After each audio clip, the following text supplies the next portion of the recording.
Live from KSAT 12, the Nightbeat starts right now. And we're following several hotly contested races on this election night, including one that seems to get closer by the minute. Will Tony Gonzalez win his U.S. House seat for a third time or lose it to YouTube personality Brandon Herrera? Okay, so now here's a quick look at the numbers at that race. You're seeing 92% of precincts reporting, and right now it is at 52 to 48%. But right now what separates that race is about 800 or so votes. Now we're going to have more on tonight's elections in just a moment. But first, see all this? We begin with weather tonight and the line of storms moving into our area. That's right. Meteorologist Adam Caskey joins us now to give us the latest. Yeah, and luckily nothing severe in and around San Antonio. You have to head up into Bandera, where we have a thunderstorm that's still hanging on to its severe characteristics, mainly in the form of large hail here, just northwest of the city of Bandera. This storm had a history of about 2-inch diameter hail right along 16 between Medina and the city of Bandera. But this is what we like to see. Just some good soaking rain in and around Bexar County and surrounding areas. The thunderstorm, you see that warning has just been allowed to expire in and around Bandera. Now the only remnant warning is between Kerrville and Fredericksburg, mostly threatening the city of Fredericksburg and southern Gillespie County. Really quickly, I just want to show you that this action is slowly developing and pushing eastward. I think the severe weather threat for San Antonio is really, really low the rest of the night. Just remnant leftover showers from previous storms earlier today. We'll get into more of this action and talk about when it's going to taper off and how much has already fallen in just a bit. All right, Adam, thank you. So the results are still coming in on some of tonight's runoff elections. Yeah, all night we've been keeping an eye on several races, but let's start with the Republican race for Texas' 23rd congressional district. They have gone back and forth in the primary, and it is much the same tonight in this Republican runoff. Look, 92% reporting. We have less than 800 votes, 841 votes to be exact, separating these two, Tony Gonzalez, the incumbent, and Brandon Herrera. That's right. And this has been a nasty race. We've been seeing a lot of those ads, especially ramping up in recent weeks. We know that Tony Gonzalez has faced some criticism from the Texas GOP over his votes on gun control, same-sex marriage. Governor Greg Abbott did endorse him. Now, here's the thing. What's interesting is that our reporter, Courtney Friedman, should be out reporting on this. Instead, she's joining us today in the studio to tell us more about what's happening. Because of a couple things you said and this situation, I'm using the word untraditional here for this race. Of course, down to the wire as well. Very interesting. I've never reported in a situation for elections where both candidates did not make themselves available for interviews or at the watch party. But let's be real, you don't have to be at a watch party to be on the edge of your seat for this one. It is so close right now. And, you know, Tony Gonzalez and Brandon Herrera are in that race, and it's an election where both candidates, it's been pretty volatile. Both candidates were fierce in their ad campaigns. While Gonzalez took aim at Herrera's lack of experience, Herrera called Gonzalez too soft in areas like gun rights, which Herrera, of course, has put front and center. His nickname is the AK guy.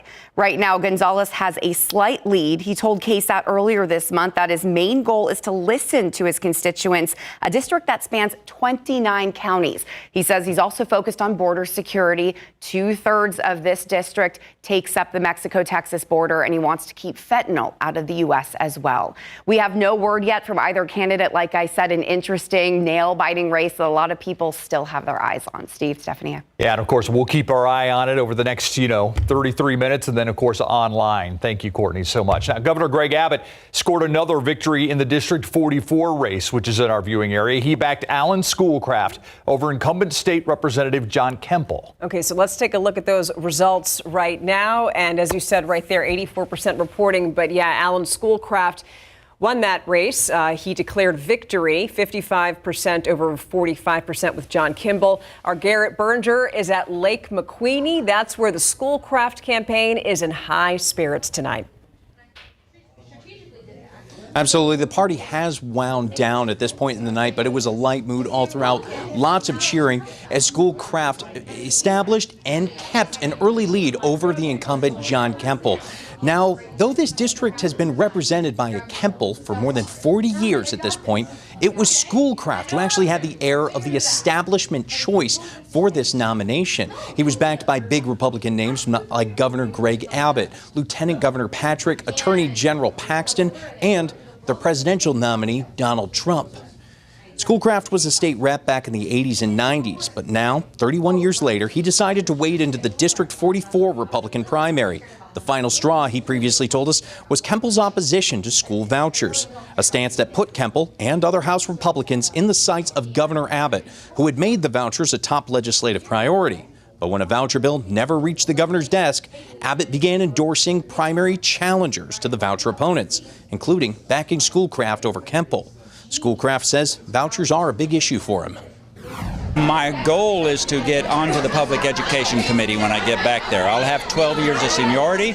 I'm going to use that to request public education, and I'll probably be there because I want to be involved in the actual drafting and crafting of the legislation next time. Kemple is already called to concede the race, and just before the show, he released this statement to us. Quote, "From the bottom of our heart, Michelle and I are so grateful for the privilege of representing Guadalupe, Gonzales, and Wilson counties over the last 14 years, and beyond that, for serving our neighbors for the last 41 years as the Kemple family. We congratulate Mr. Schoolcraft on his victory and wish him the best." Schoolcraft now heads to the general election in November, where he'll face off against Eric Norman, who ran unopposed on the Democratic side. Live in McQueenie, I'm Garrett Berger, KSAT 12 News. All right, thank you, Garrett. Now the race for Uvalde County Sheriff. It is in the books tonight. The incumbent Ruben Nolasco defeated the challenger Otto Arnim. Nolasco, of course, has been the sheriff in Uvalde County, is one of the departments that were actually responding to the Robb Elementary School shooting. He wins re-election by a very close margin. I believe it's something like 70-some votes, 73 votes, I believe. Yeah, it looks like a 4-point spread there on your screen when you're looking at the percentages. But yeah, the results are a lot closer right there. So now let's go to the Precinct 1 Commissioner's race, where we have Rebecca Clegg Flores. She was forced into a runoff, we know, back in March, but she had no trouble tonight, outlasting her opponent, Amanda Gonzales, in that Democratic primary. Yeah, this also a heated race. Clay Flores, a 27-point lead at one point. Dylan Collier live at her watch party as the incumbent gave an intense victory speech tonight, Dylan. She certainly did. She used her time at the podium to talk about just how ugly this campaign got in recent weeks. Clay Flores said she and her volunteers were harassed at polling sites and frankly made to feel unsafe. She also gave a couple of stories of calls that her campaign had received right at the start of early voting, in which people called and used the N-word to describe her, also described her as a monkey. Frankly, a shocking way to receive calls at her campaign office, and certainly took up a majority of the time that she used to address her supporters here tonight. The Sheriff Deputies Association wanted a woman whom they could control as their political pawn. Apparently, my constituents let their voices be heard and decided that they want this woman. When it came to showing the community, what type of representation we have, of course the odds were against me. But now looking at it, at a full spectrum, we just got to make sure that, when people are advocating and running for office and saying that they have people-driven campaigns, or saying that, they're not going to take special interest, that we hold them accountable. So Clay Flores wins what she described as an ugly campaign. She moves on to the November election, where she will face Republican Lena Prado. Clay Flores figures to be the heavy favorite in that race. Reporting live at the Arizona Cafe, Dylan Collier, KSAT 12 News. Yeah, so many elections that we're still watching, and we're still watching that district, that 23 congressional district race between Herrera and Gonzales. Now, for a complete recap of election night, we've got you covered on KSAT.com. Just scan that QR code on your screen. It'll take you to our Vote 24 page that's over on KSAT.com.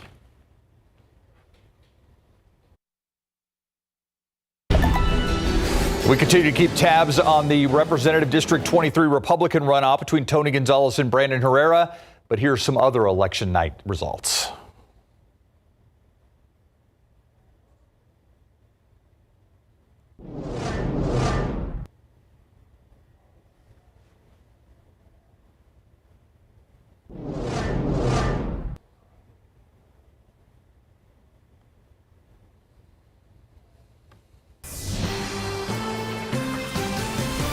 And other news now, HVAC problems continue for San Antonio ISD. Today, 2 campuses had to tell students to go home because their air conditioners weren't working.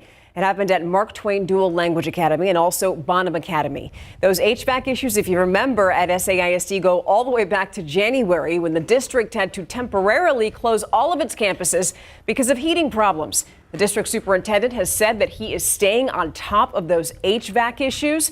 Last week, Dr. Jaime Aquino sent parents a letter detailing those HVAC problems and also promising to be proactive about the issues moving forward. The superintendent also noted in that letter that not all schools are experiencing those problems. Now, as of tonight, classes are set to resume at those campuses tomorrow. If anything changes, of course, we'll let you know. 8 months ago, a man attacked and critically injured on the city's west side. Raymond Zamora fought for his life in the hospital, did eventually recover. The dog who attacked him was euthanized by ACS. Well, today, that dog's owner, this man, Marcus Davila, has been indicted by a Bexar County grand jury. He is now facing 2 felony charges: aggravated assault with a deadly weapon and attack by dog with serious bodily injury. On top of that, the Bexar County DA's office says Davila a repeat offender. That means the charges against him could get upgraded. And now let's go to your Nightbeat News Flash. We'll start here. The criminal case against former President Donald Trump is going to go to a New York jury tomorrow. He's accused of falsifying documents connected to a hush money payment to adult film actress Stormy Daniels. The former president pleaded not guilty. He's the first former U.S. president to be tried on criminal charges. And I'm sure you saw this video here. 2 people missing after an explosion at a bank in Ohio. That right there, you're about to see, is what's left of the first floor building in downtown Youngstown. We know at least 7 people were hurt. 1 person is in critical condition. The fire chief there says that investigators are trying to figure out if a gas leak is what caused that blast. Also, a 16-year-old killed when a partially built home collapsed near Houston. The Magnolia Fire Department shared that photo from the scene. Happened this afternoon as storms were moving through that area. Our sister station in Houston, KPRC, says that the teenager who passed away had been working on the construction site as a summer job. And that's a look at your Nightbeat News Flash. All right, before we switch over to weather, I want to give you a real quick update on the Tony Gonzalez, Brandon Herrera Republican runoff. It is now down to 604 votes, separating those 2 men. Tony Gonzalez with the lead, but that's with 92.8% reporting. Meanwhile, rain piling up out there, Adam. Yeah, it's good to see this in and around San Antonio and Bexar County. Now, we do have a new warning because there's some strengthening within parts of this thunderstorm activity. And the one part we're seeing a little bit of strengthening here is in Blanco County, which is now starting to head a little bit to the southeast. We're getting some erratic motions with these storms. So that's why you see this warning stretch southeastward into Comal County, Canyon Lake, Fisher, Sisterdale, New Braunfels. You don't have any weather right now. Nothing's, severe. You got a little bit of light rain. However, this action is pushing to the southeast. It's starting to move that way. It's shifting directions a little bit. So ETA for Canyon Lake would be 10:45 p.m. And just north of Bulverde, that would be at 10:42 p.m. for that thunderstorm with hail of 1-inch diameter possible and maybe a quick gust of 60 miles per hour. What we have around San Antonio, not severe. This is just some good soaking rain, moderate to heavy rainfall. And I'll put it into motion. You see how over the past hour, this development locally where it's just good soaking rain, some lightning and thunder, but nothing severe in and around San Antonio. There is the low end chance of some severe weather here later on tonight. I just think it's on the low end for that possibility. And you see how widespread that steady rain is. This green and yellow from Medina County, Uvalde County into Frio County. Now into Atascosa County, Dimmitt, LaSalle, McMullen County seeing the activity as well. This is what we like to see. As for rainfall accumulations in general, Let's take a look at the last 12 hours just in and around our area. And it's still starting to fall in San Antonio, but you get into Bandera County, and keep in mind those white lines, those are the most recent lightning strikes. To keep you from distracting, I'll turn those off. From distracting you there. And notice here just north of Bandera, 2.3, city of Medina, 2.8 inches of rain estimated by the radar. Locally, not as high of accumulations, at least not yet, because we just started to get the rain and it's still coming down, but near Helotes, a little bit closer to 0.2 of an inch. There is a potential also for a bit of a wake low and some gusty winds behind this as this whole thing gets more of a localized counterclockwise rotation or broad circulation to it. And I do anticipate this scattered activity to stay in our area through about 2 a.m. and then it all pushes off to the east and tapers off. We'll just have some remnant cloud cover around for tomorrow morning. Then tomorrow morning around sunrise, the threat for some storms is down toward Maverick County. Our rain chances stay at about 40 to 60% over the next couple of hours and then taper off after 2 a.m. and then very minimal thereafter. Here's the big picture from earlier today.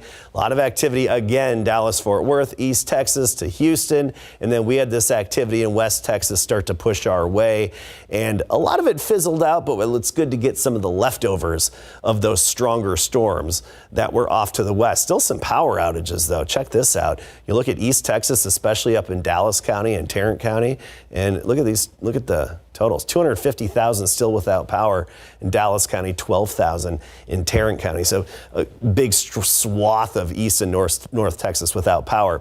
You look at the state, here in San Antonio, we've had 61% of our normal rainfall over the past 365 days, whereas North and East Texas have had above average in that time frame. 74 in the morning, 84 at noon, 90 degrees, the high temperature tomorrow afternoon. 90, so not as hot. 20% chance of a stray afternoon storm tomorrow and daily thereafter all the way through Saturday. We'll get back into the mid-90s by the weekend, but we're not talking triple digits. That's good. And we can hear it rumble here every once in a while. Yeah, and you look at live cam, actually, we're seeing some lightning off in the distance. We're looking down to the south, and ever so often you'll see a flash and a flicker. We've got drops on the lens there, and I'll be here monitoring this. There you go. We're monitoring this tonight, and especially live on the KSAT Weather Authority app. All right. Thank you, Adam. So, if you're any one of those people who run the runoff tonight, you're obviously celebrating, but so is Nico Collins. Yeah, the Nico Collins, wide receiver for the Houston Texans, coming off his best year in the NFL. You team him up with Tank Dell and Stephon Diggs, and the Texans think they have a three-headed monster. And I'll tell you what, Nico is getting paid. Plus the Johnson Jaguars baseball team, they're happy to be back home and playing a game coming up. The Houston Texans have agreed with wide receiver Nico Collins on a 3-year contract extension worth a maximum of $75 million, but $52 million guaranteed. Collins is 25 years old and coming off his best season in the NFL. He caught 80 passes for 1,297 yards and 8 touchdowns, helping the Houston Texans win the AFC South with rookie quarterback C.J. Stroud. Houston drafted Collins in the 3rd round, 89th overall in the 2021 NFL Draft. The Johnson Jaguars baseball team are back in the UIL Class 6A Regional Final for the 2nd straight season. The Jags will next face the O'Connor Panthers, with the winner advancing to state at Dell Diamond. In the regional semifinals, the Jaguars swept La Jolla 2-0, winning 7-4 and 10-zip. Both games are on the road, so playing here in town is a good thing for the Jags.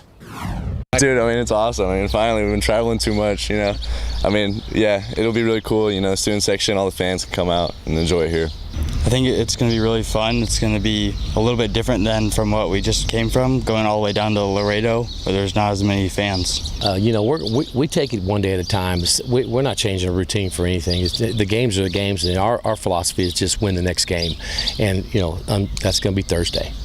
The best of three series between Johnson and O'Connor will start Thursday night at 7 at Northeast Sports Park. Now, we also caught up with O'Connor, and you can hear from them tomorrow. It is time to pump you up. The seventh strongest man in the entire world is from San Antonio, Maine. How cool is that? Meet Austin Andrade, who earned the title as the seventh strongest man earlier this month, and his goal is to be number one someday. So we sent our Nick Mantis out to Heavy Metal Fitness to learn more about the heavy lifter. On the balance, let's go. Get it up in the rack. Got it. Drive, drive, drive. Down, nice. Boom. Attaboy. Dude, hell yeah. I think you might be the first person to press that. Yeah. That's awesome. What's it like having the title as the world's strongest Latino? I don't even know how to put it into words. I feel kind of a responsibility to, represent my culture and represent all Latinos across the world. It's good knowing that I'm the strongest of them all, so if there's someone to represent them, it's going to be me. Wait a minute. How did we get here? Let's go back. Austin Andrade grew up not knowing a lot about being a competitive strongman. He played traditional sports like football and wrestling at Adams State University. And when he came back to Texas, he still had that competitive edge and was interested in lifting heavy at Heavy Metal Fitness. I actually walked in and I met Tim Ingram here at the door, the owner of Heavy Metal, and he welcomed me open arms and he said, let's live, let's have some fun. And, I started noticing everyone around here was doing some kind of show, and I said, well, I need to get a part of this. So I hopped into one of those shows and I'm winning it. And then the next one, and I'm winning it, and everything kind of snowballed effect into, maybe this is more than just a hobby. Austin's dedication led him to winning the World's Strongest Latino competition in Portugal last summer, and then he placed 7th in the world earlier this month. But could he and his training partner, Nick Guardione, train me to be a strongman?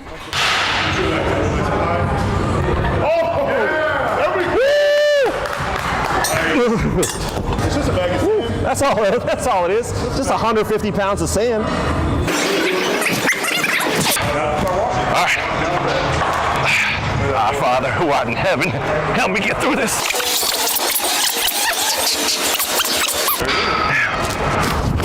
Whew. Thank you, guys. All right, I'm gonna go pass out. That was great. Good stuff. Thanks, Nick. Our Lady of the Lake softball wins a VL walk-off homer after the break.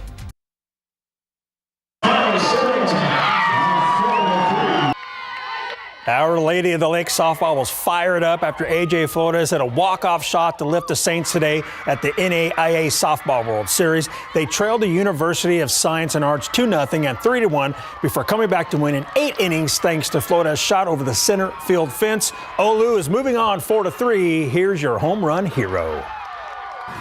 It's the last ride for me, and I know it's the last ride for a lot of the girls also on the team, but even just playing for everyone, just finding a way to get us to the championship, proving to everybody that we deserve to be here. We put in so much work. It's a magical moment for our program.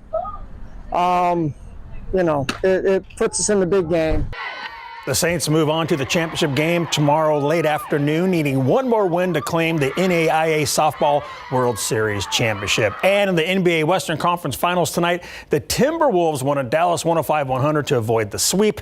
Game 5 is Thursday night at the T-Wolves. Keep it going. Yep. All right. Thanks, Larry. And we'll be right back. All right, taking a look at the thunderstorms out there, we're seeing some various motions now. It looks like a wake low is developing where we get this broad counterclockwise circulation. But what I want to focus on right now, and continuing on the KSAT Weather Authority app here in a few minutes, is the wind threat, particularly moving into Comal County. This bright green is some high winds that could reach up to 60 miles per hour.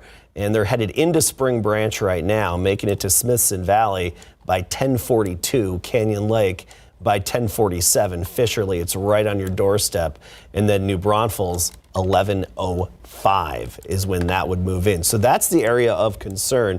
And again, the motion has really turned erratic very recently within these storms as it's starting to take on more of a broad circulation, which will also lead to just some generalized gusty winds through the night tonight. Again, more coming up, KSAT Weather Authority app live.